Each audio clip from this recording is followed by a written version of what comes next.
Hey, this is Assemble, your Marvel Cinematic Universe crash course. I'm Vanessa. And I'm Mallory. Welcome back. So today we are going to talk about Phase 2. Yes, we've got Iron Man 3, we've got Thor Dark World, Captain America Winter Soldier. That's one of my favorites.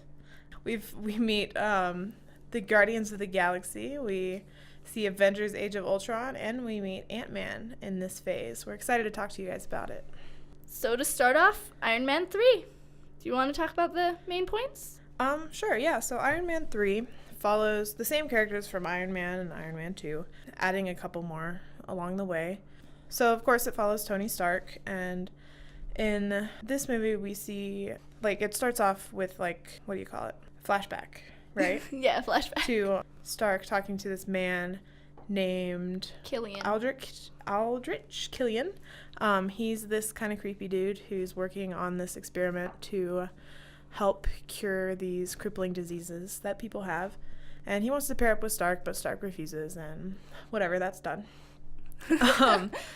And then we see Stark in the modern day, and he's really going through some trouble with just all of the events that have happened recently in his life, Avengers and how yeah, especially in the Avengers. Isn't he suffering from PTSD? Yes, hardcore.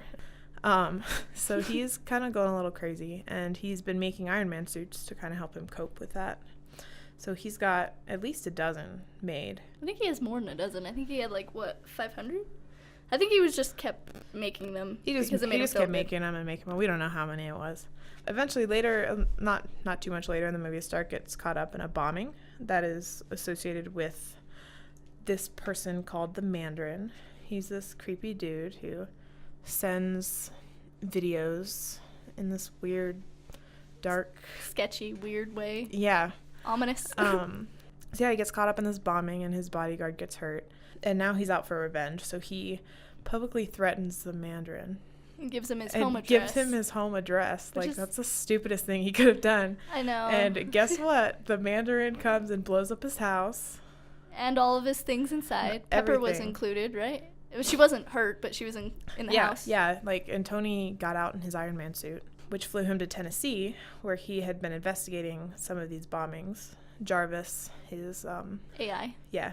His artificial intelligence flew him there, and he lands in rural Tennessee, and he's trying to figure out how to get himself home because his Iron Man suit isn't charged, and it's broken. And he comes across this little kid. I think he was 10. Yeah. His name is Harvey. Yes.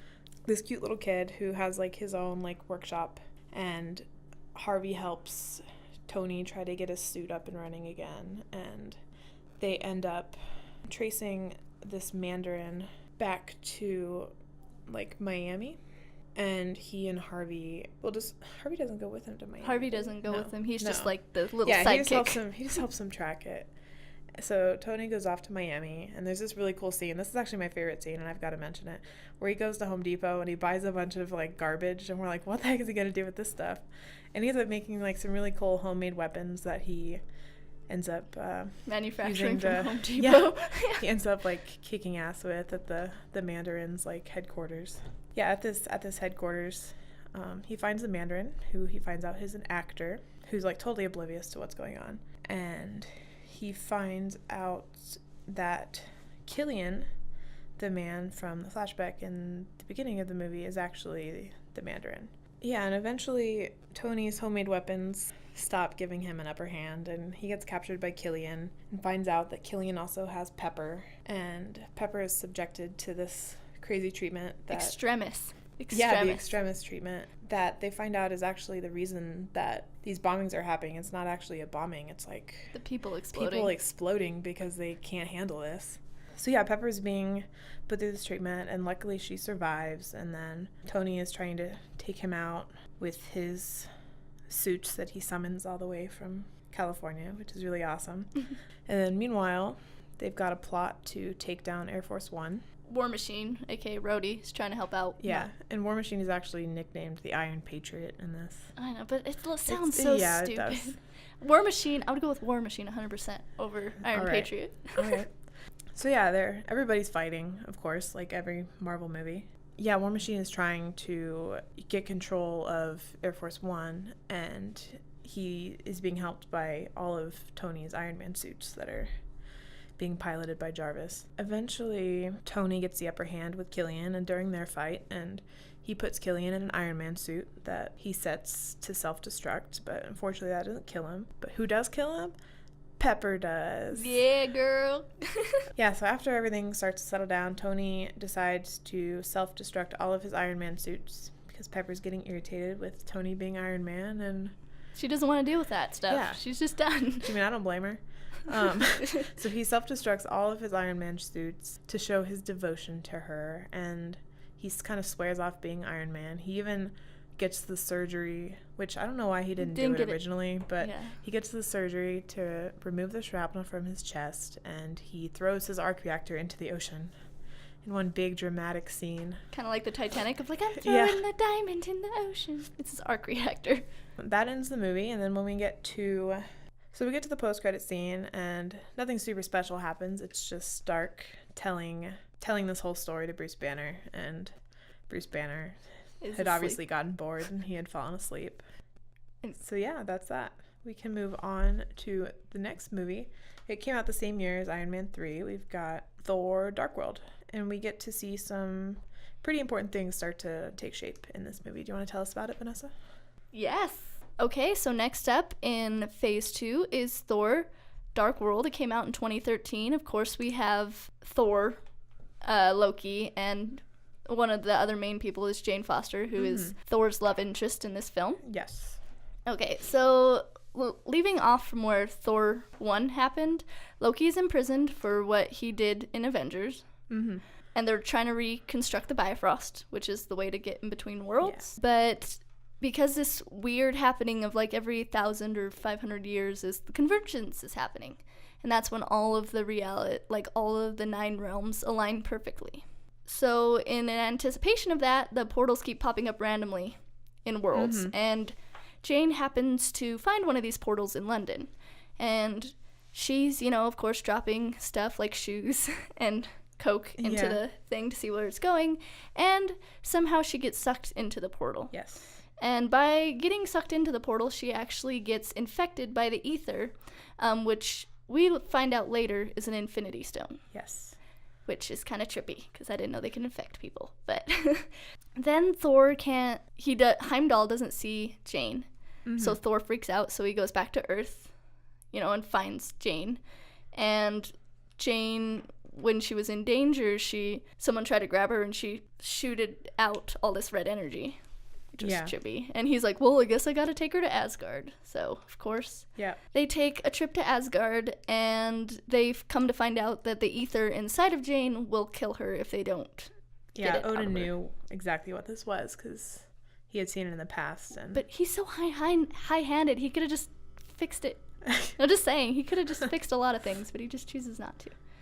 Okay, anyways, off that tangent, that power inside of Jane is super powerful. Of course, we know about Infinity Stones and how powerful they are, but they don't really name it as an Infinity Stone. Yeah. And we still don't know exactly what an Infinity Stone really is. Exactly. So. Yeah. So, and then the villain, Malekith, is trying to find the ether and figures out that Jane has absorbed the power and he wants it. This causes an epic battle in Asgard, and poor Thor's mom, Frigga, is killed. Yeah. Sad. And, sad. Loki is really sad, which is, it's cool to see emotion from him. Understandable. Yeah, it's really cool to see emotion from him. And Thor's like, hey, I'll let you go if you help me get the ether out of Jane. And, our mother's dead. Let's combine forces kind of thing. Yeah. More of, like, brotherly love. And plus he wants vengeance, But, of course he does. So then they go through a secret portal that only Loki knows about. And he convinces Malekith to remove the ether from Jane, but it actually can't be destroyed, so it actually merges with Malekith. Yeah. Yeah. And then he just leaves, I guess. And then Loki is, like, once again, air quotes, killed. In a fight trying to kill another one of those baddies called Algrim. And, Thor, being the lovable dork that he is very sad because he thinks Loki is dead. Yeah. And he wants to tell Odin about his sacrifice and what Loki lost. Thor and Jane find a portal Earth. They meet up with Darcy and Selvig, you remember him from Avengers. He's bat crap crazy now. The mind jarring that Loki did kind of knocked a few things a little bit too loose. Then we come to find out that Malekith wants to place the ether on Earth, and then it destroys every living thing. Thor tries to stop it, and then, of course, fight, because it's a Marvel movie. And Fight. Exactly. Then they come to find out that they fight through multiple worlds because of the convergence. And then Thor, helping along with scientific equipment, sends Malekith away, just shoo. Yeah. And then when they return to Asgard, Thor tells Odin, air quotes, that he isn't fit to be a king. He would rather be a good person and like a warrior than be a king just sitting on the throne. And then we come to find out that Loki and his dang illusions, it's not actually Odin, it's Loki. Loki isn't actually dead. Again, yeah. And so we don't know where Odin is at this time.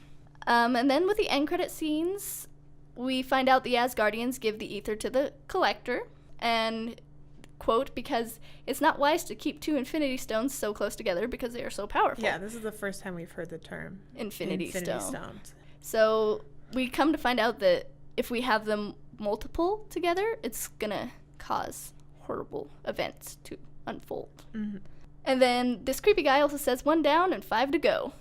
Oh, that's not scary at all. He says, 1 down, 5 to go. No, he didn't say it like that, but... I like it, though. It sounds better.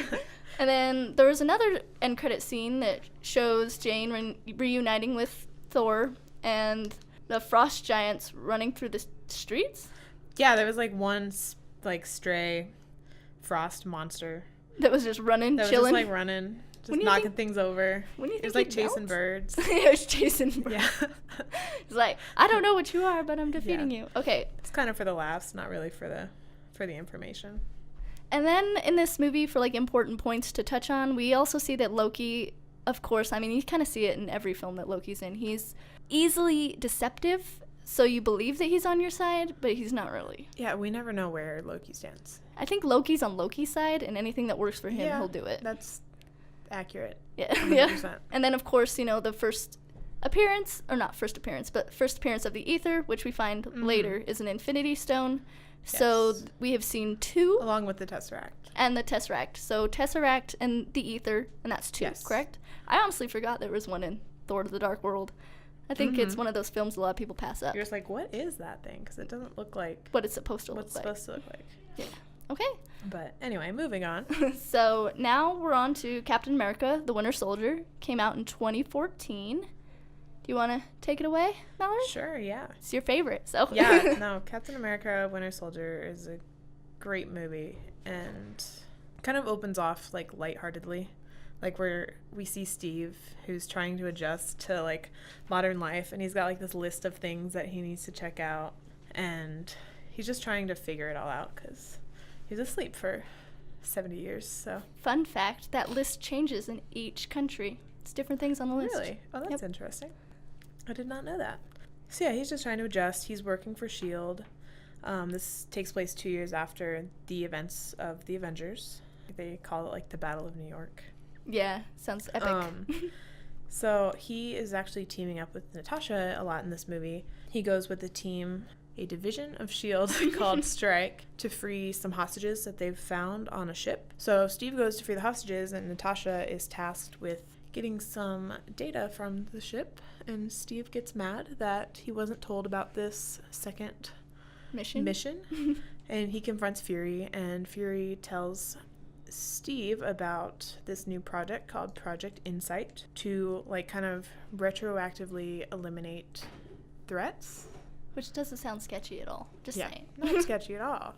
Later on, Fury is attacked by the Winter Soldier and kind of his team. One of my favorite scenes in the movie is the car chase. Oh yeah. That goes on because it's so intense and so cool, and you haven't seen Nick Fury do anything. I know, when you can tell people what to do. And you can actually see him in action. So yeah, he gets chased down by this kind of unknown team, and he ends up in Steve's apartment, where he tells Steve very seriously that S.H.I.E.L.D. has been compromised. And scary. And he is killed by the Winter Soldier. Killed, air quotes. We'll tell you why later. Steve goes chasing after the Winter Soldier, but can't catch him. And later on, he refuses to disclose what Fury had told him in secret in his apartment to strike, led by Alexander Pierce. And Pierce labels him a fugitive and tells him to get lost. Or no, not... He's like, come back. Yeah. So this part of the movie is Strike trying to find Steve and get the information from him. But he ends up teaming up with Natasha. I was going to say Natalia. That's not right. Natasha, to figure out what the heck is going on. And then they discover a secret SHIELD bunker that's located in New Jersey. So they end up there, and they get into this bunker, and they find a crazy old, like, supercomputer that actually has, like, the preserved consciousness of a man named Arnim Zola. Which is creepy. Like, this part was so creepy. And Zola reveals to Steve and Natasha that Hydra has been secretly operating from within SHIELD since its inception after World War II. And their purpose is to get people to sacrifice their freedom for the security that SHIELD can provide. And then, of course, Strike sends a SHIELD missile to the bunker and blows it up. And it's at this point where Steve and Natasha realize that the leader of this Hydra group from within SHIELD is indeed Pierce. So they go and they find this guy named Sam, who was one of Steve's new friends. He is an ex-U.S. Air Force para-rescueman, and he's got this awesome, like, Falcon jetpack. Which I think is so sick. It's so I would, cool. Like, want to try it on. No, I would too. And then they go after several of Pierce's, like, accomplices, like, co-workers, who are also trying to take down kind of SHIELD from the inside, I guess. Yeah. And then didn't they come up with, like, an algorithm or something? Yeah, it was revealed. They captured one of Pierce's colleagues. His name was... Sitwell? Jasper Sitwell, and he told them that Strike had an algorithm to determine a person's threat level, and that they were using SHIELD helicarriers to basically kill those people before they could become threats. Which is kind of ironic, like a little side note real quick. Like, when you listen to the names, because I remember this, one of them was Doctor Strange. You know, like, his real name. I can't remember off the top of my head. Stephen Strange? Yeah, Stephen Strange. I was like...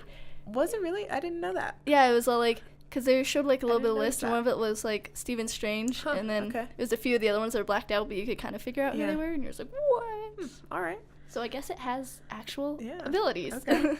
Yeah, so obviously they're going to try to stop that. The trio, we've got Steve, Sam, and Natasha, are taken to this, like, secret, I don't know what they even called it, but secret place where, guess what? Fury isn't dead, and he's there with a plan to give them to try to put an end to this madness. So they go on to that, and of course, dun dun dun, guess what? It's a fight. Yeah. They are on the helicarriers. They're trying to disable them with these, like, 3 chips that Steve puts in, like, their computer control board. And he does 2 successfully, and he gets to the 3rd, and that's where we see the Winter Soldier step in. And meanwhile, there's tons of drama going back with Fury and Romanoff, who are all trying to just get rid of these Hydra influences from within SHIELD. Mm-hmm. Like, Natasha disguises herself as... one of the people on the council. Yeah, councilwoman, and goes and wreaks havoc there, and it's pretty awesome. We see Sam as the Falcon, like, well, in his, like, ultimate glory. Yes. But unfortunately, he's taken down by the Winter Soldier. Who is the Winter Soldier? Yeah, I haven't said that one yet. The Winter Soldier... Steve recognizes as his childhood friend Bucky that he watched fall to his death in the first Avenger. Yes. But obviously he is not dead. Of course. And he is now working for Hydra as kind of their super soldier to combat him. Yeah. Yeah, so since this is his childhood friend, Steve doesn't want to fight him and hurt him, so... he's kind of, like, letting him, like, beat the crap out of him. Like, it's ridiculous. Like, Steve, come on. You're like, he clearly doesn't know who you are. But he finally is able to, like, fight him off enough to complete his mission and get the computer chips in the computer. Yeah, eventually that helicarrier collides with another aircraft, and he's thrown from the plane unconscious into the river below. And one heroic thing that we see is the Winter Soldier, aka Bucky, go after him. He pulls him from the water and runs off into the distance. Aww. Yeah, and everything's dying down. The strike team has been disarmed, and using Fury's cover of death, he goes off to Europe to try to infiltrate the Hydra bases there, and Romanoff is trying to just get everything under control there, and that's where it ends. Didn't they we're not gonna have S.H.I.E.L.D. anymore because it's too easy to get infiltrated? Because he's all like... I don't remember exactly what they said. He's like, if I take this down, it should be done. It's like, this should be it. Yeah. But anyway, we, of course, have our post-credit scenes. One of them was... Well, it opens up in a Hydra lab, and we see Loki's scepter, and we see 2 test subjects kind of going insane. I mean, because they're being tested on. It's a guy with super speed and a woman with telekinetic powers. And the scientist, his name is Strucker, claims that the beginning of the Age of Miracles has arrived. And we don't know what the heck this means, but... Yeah. But yeah, and then we have a final post-credit scene where we see Bucky kind of... He's in a hoodie, right? Like, yeah, he's with his hat, like the go-to disguise of Marvel. Yeah, he's covered in a hoodie, and he's walking through the Captain America exhibit at the Smithsonian Museum, trying to figure out who the heck this weird guy that said he knew him was, and what did he mean to him, kind of thing. Yeah, so some of the biggest takeaways for this is definitely seeing like the crumbling of S.H.I.E.L.D. and kind of, we really get to know what it is. And then of course, like, Bucky is alive and he is being brainwashed, and yeah, we don't know what's in store for him or he has a metal Steve arm. at this point. Yes, he does have a metal arm. With a star on it. Mm-hmm. Yeah. He's just like one of my favorite characters, so sorry, I just have to find him. No, you're good. All right, moving on. We get to meet the Guardians of the Galaxy. Yes. This is also a great movie. Like, I rewatched it, and I remembered it, but going back and watching it again, I was like, I swear this is one of my favorite Marvel movies. Yeah, it's so great. It's just... It has a rewatchability factor lighthearted and lovable. Yes. Okay. Well, not necessarily lighthearted, but... Lovable. Yeah. Rocket's my favorite. I don't care what people say. All right. Well, Why don't you tell us about it? All right. So Guardians of the Galaxy came out in 2014, I believe. Yes. Okay. So 2014. Cool. So we get to meet these characters. Of course, Chris Pratt, who's Star-Lord, a.k.a. Peter Quill is his real name. Uh-huh. Bradley Cooper, who plays the voice of Rocket. Vin Diesel, who is Groot. Zoe Saldana for Gamora. Michael Rooker for Yondu. And Karen Gillian for Nebula. Mm-hmm. Just a little intro there. A little intro to some of the characters that we've never seen before. Basically, the movie is that you get to see this little kid and his mom's dying of cancer, and he's really sad, and he gets abducted by aliens. Mm-hmm. Flash forward 26 later, and you see this lovable dork who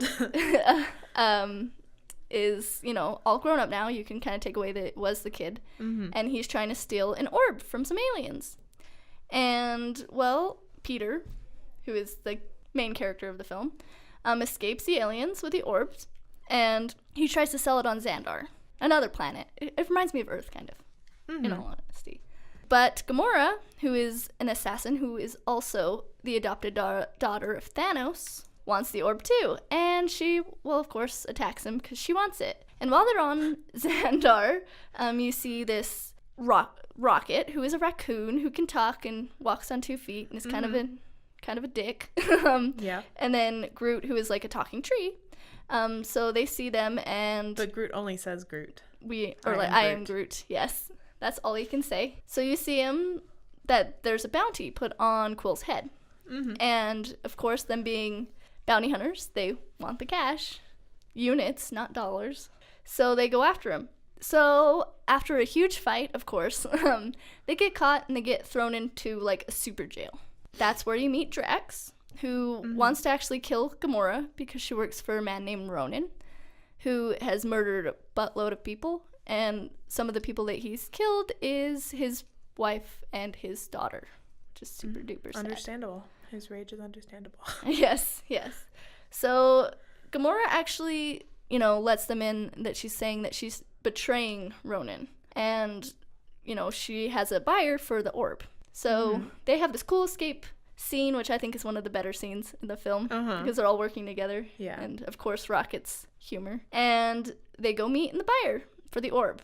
And then of course Ronan, who's this scary dude, actually meets with Thanos, which is like the first time we actually see him and see him speak. Yes. Who is actually Gamora's father, but adopted, because she's green and he's like purple.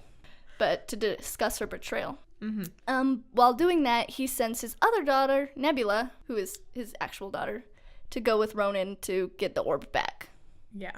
And we go back to where Star-Lord is and the group, and you actually find that the buyer actually opens the orb and reveals that there's an Infinity Stone in there. That's not good. And it has unlimited power. And of course Drax, being drunk as hell because they're partying, tries to take on Ronan. He calls him and he's like, hey, we're here, come find us. And he tries to take him on. And, I love Drax, but he fails.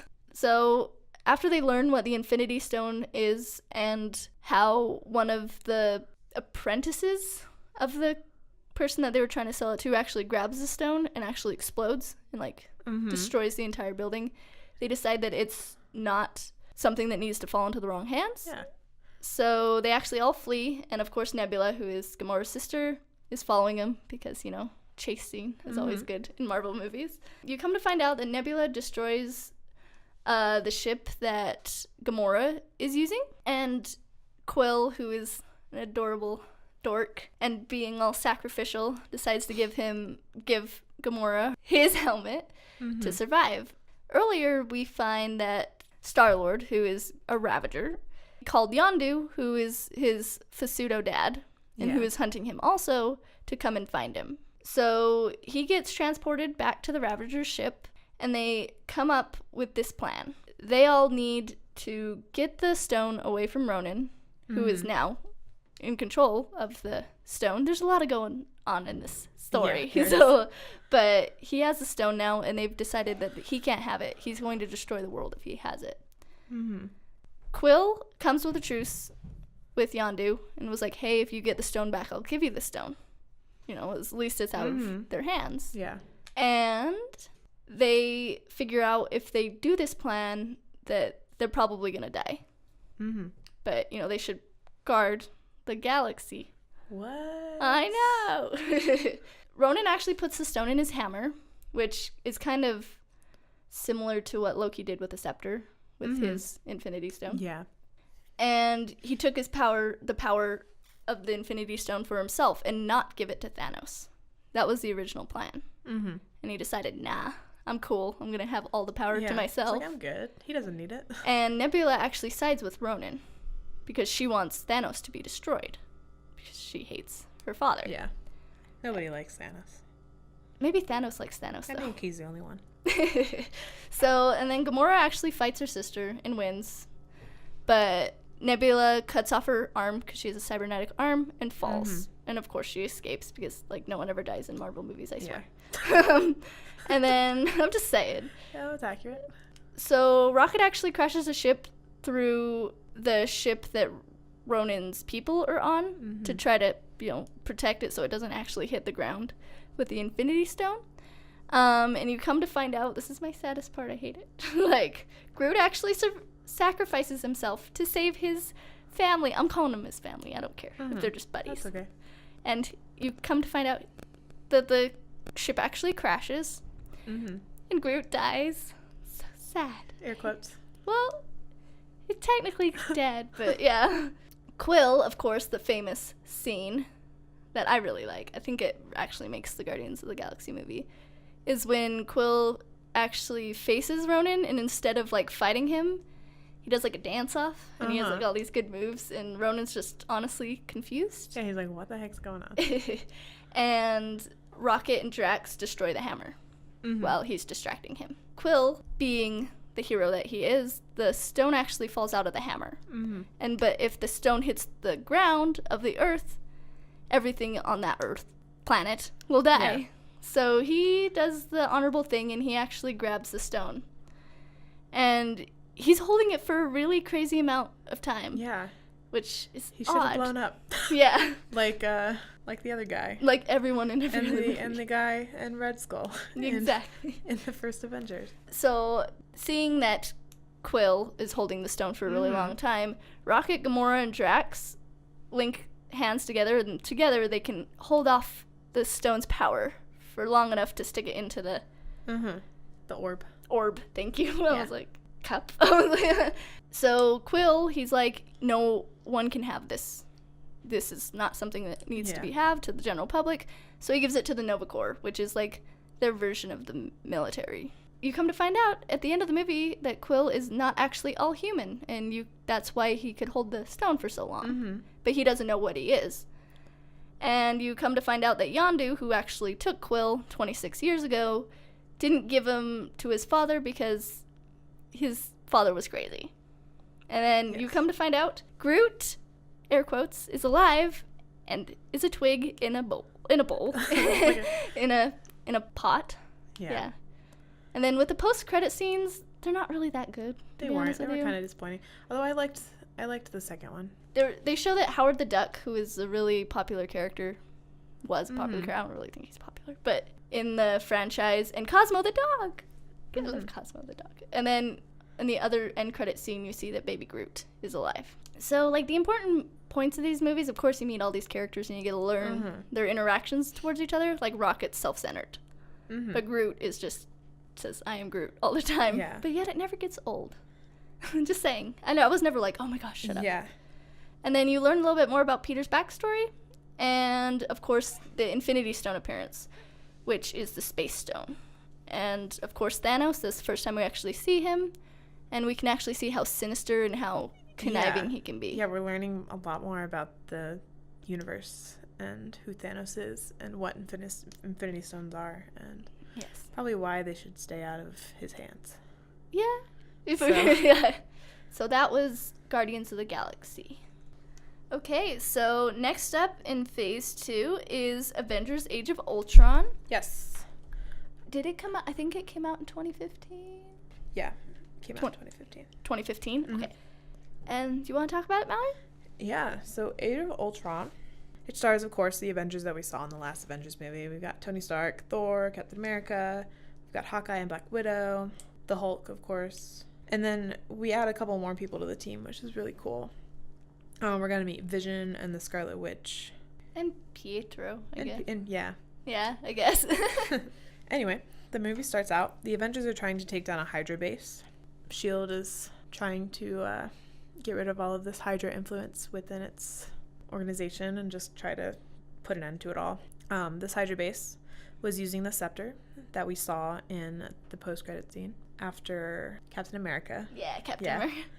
Yeah, the post-credit scene after Captain America. And then here we meet Wanda and Pietro, who have superpowers. They were the people being tested on in this Hydra base. And, of course, it kind of starts off with, like, a little fight. And they're trying to defend the base that they're at because they don't know what the heck these people are. And Stark grabs Loki's scepter from the base. And they learn that the gem inside of it has intelligence. And Stark devises this Ultron plan to try to protect and keep the peace in the world. Well, that goes horribly wrong. Yeah. And he creates this super powerful artificial intelligence robot. Yeah, robot. Thing. Named Ultron. His name is Ultron, of course. He decides that in order to protect the world and promote peace, he is going to kill all of humanity. Yeah, that's not that Which, bad. I mean, I guess that is the only solution for what he wants to accomplish, but not practical. Cool. Yeah. Not cool. Ultron ends up killing Stark's artificial intelligence, Jarvis, beats up the Avengers, and they don't know what the heck they're going to do because he's so powerful. And Ultron ends up with the scepter during this first initial encounter. Like, makes upgrades to himself. With vibranium. With vibranium. Yes. And gets these twins, they're called the Maximoff twins, to help him. And they're willing to do it because the weapons that Stark's family made ended up killing their family.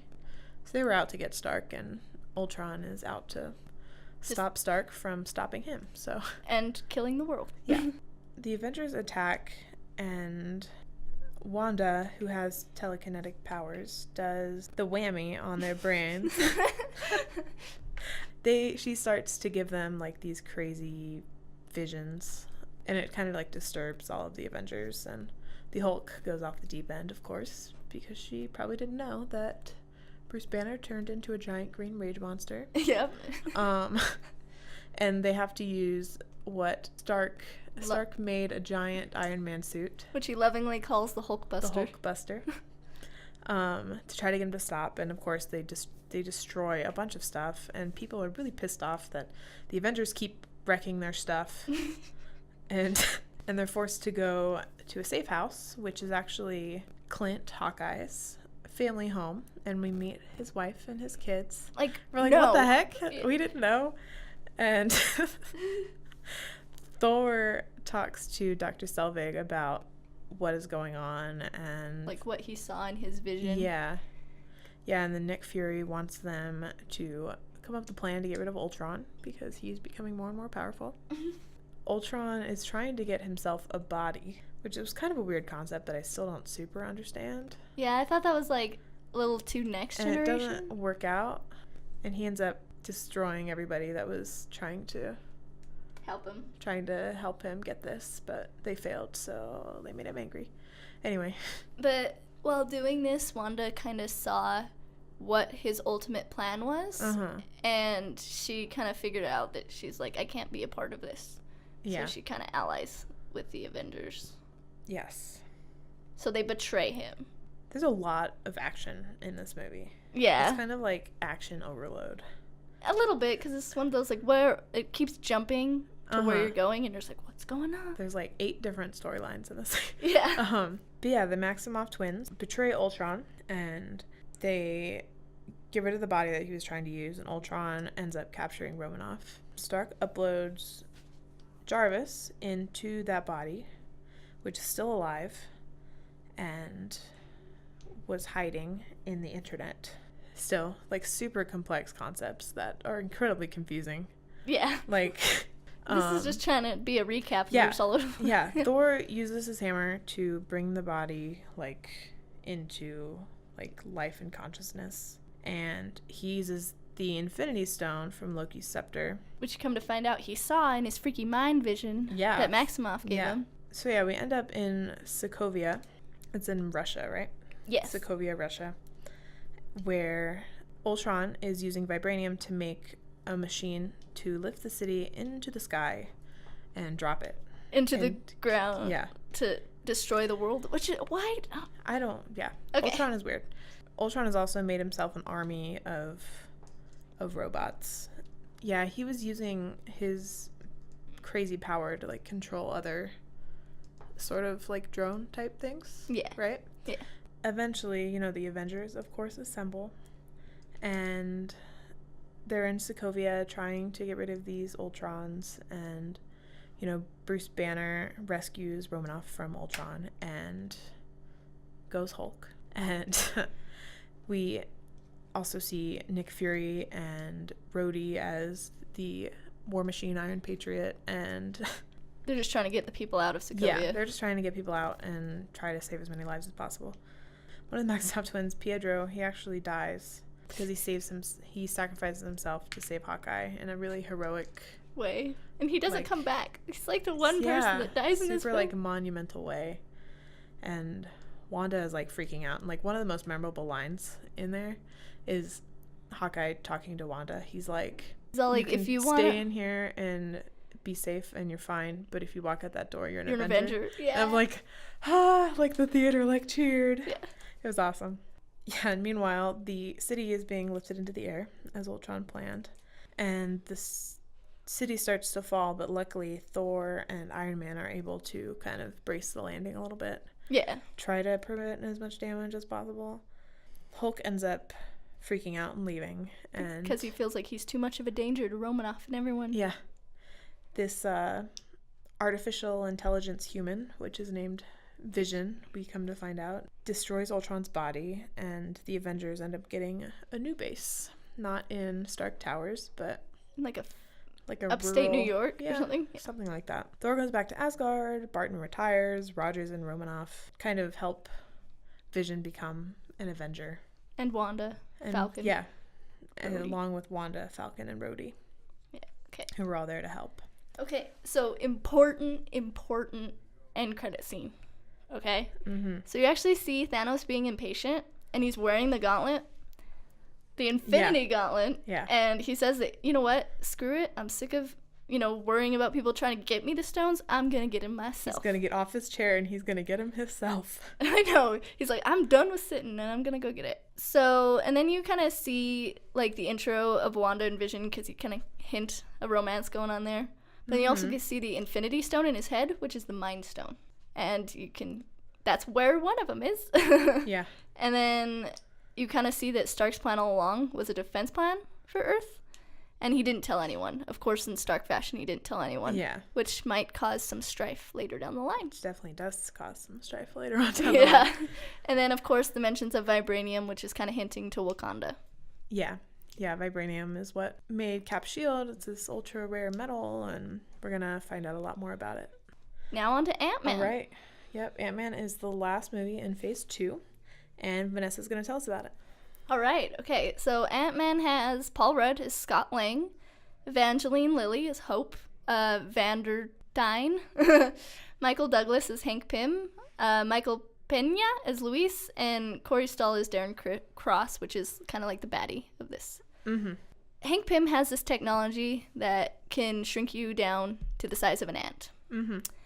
And he was ousted out of his own company, Pymtech, because he wouldn't give it to anyone. He felt like it was too powerful. Yeah. People shouldn't have it.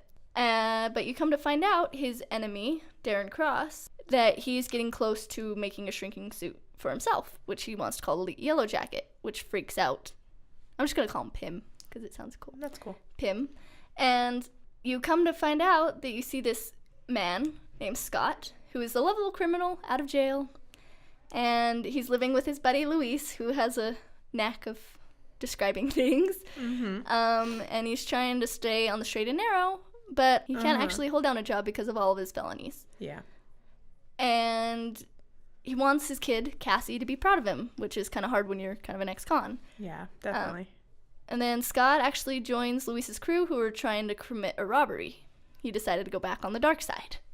And then, so he breaks into a safe, and he only finds this weird suit. Don't know what that is. And he grabs it, and he actually tries it down, and he actually shrinks down to the size of an ant, freaks him out. He's like, nah, I'm not having this. This is crazy sci-fi crap. And he's like, nope, I'm taking it back. So he took it back to the safe, and you come to find out that the place that he broke into was Hank Pym's house. And it was all a charade. He wanted to see if he could actually break into a safe. Mm-hmm. See what he could do with his talents. Yeah. Okay. And you come to find out that he wants Scott to put on the Ant-Man suit to steal the Yellow Jacket from Pymtech. Mm-hmm. He feels like this is too much power for Yeah. this crazy guy to have. And you come to find out Hope, who is Pym's daughter, is actually a spy in the company trying to get the suit back also. Mm-hmm. But Hope is mad because she thinks her dad was the reason why her mom died.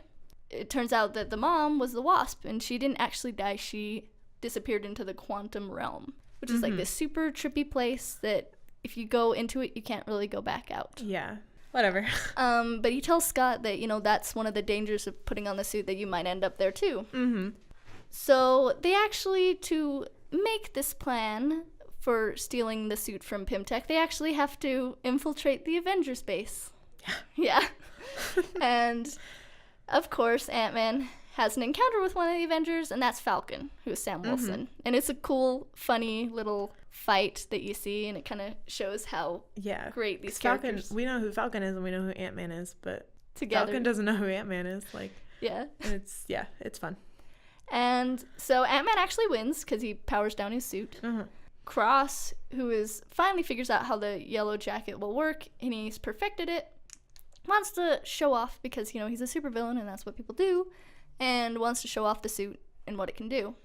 Luis and his band of little thieves break into the tech company. And then Lang, Pym, and Hope are actually caught trying to take the suit. Darren Cross knew that Hope was trying to betray him. He kind of figured it out. But Cross was trying to sell the suit to Hydra. Oh, no. Oh, Hydra. But now that he has the Ant-Man suit and the yellow jacket, he can raise the price.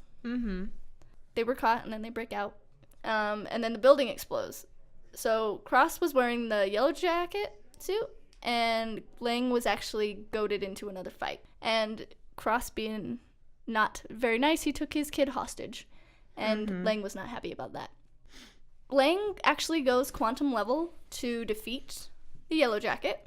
And he kills Cross, which I felt like was kind of brushed around. I was like, you killed a guy. Oh, gosh, okay.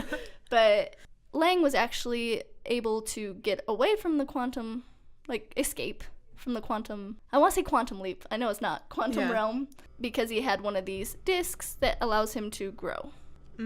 So he was alive, and Pym wonders that if his wife is still alive in the quantum level. Then with the credit scene, the end credit scenes, you see Pym show Hope the Wasp suit, so it kind of hints that she's going to become the Wasp. And then you get to see Falcon and Steve actually have Bucky in their possession. And they can't talk to Stark because of the Sokovia Accords, and says that he knows a guy to help him out. And it's kind of inferred that it's going to be Ant-Man. Yeah, Falcon and Steve are doing some shady things behind Stark's back. But he was kind of doing it behind their back, too. Yeah, no, that's fair and accurate. Yeah. And that'll come into Phase 3. Come into Phase 3 next week. But yeah, that's all of Phase 2. We saw a few more Infinity Stones, more character development. Yeah, and a lot more development in this world. Both, like, the world itself and, like, what the heck it can do. Like, we saw so many cool visuals on the screen with, like, Guardians and Ant-Man. It expanded. It was a beautiful phase. I'll just leave it at that. I don't want to say it's, like, my favorite phase, because I haven't seen all of, like, you know, with, like, Infinity War and stuff. But I think it was a well-executed phase. Yeah, I agree. It wasn't, like, half-assed. Most definitely. They don't really... Well, we got past the boring backstory, and we were able to see a lot more of what these characters are capable of. So it seems like in Phase 2, they put a lot more humor into it, too. That, too. Yeah, they didn't take themselves as seriously, and I think that actually paid off a lot. I agree. All right, guys. Well, I think that's where we're going to leave you. Tune in next week, and we will be talking about Phase 3. So like, comment, and subscribe if you have any questions for us, and we'll see you next week.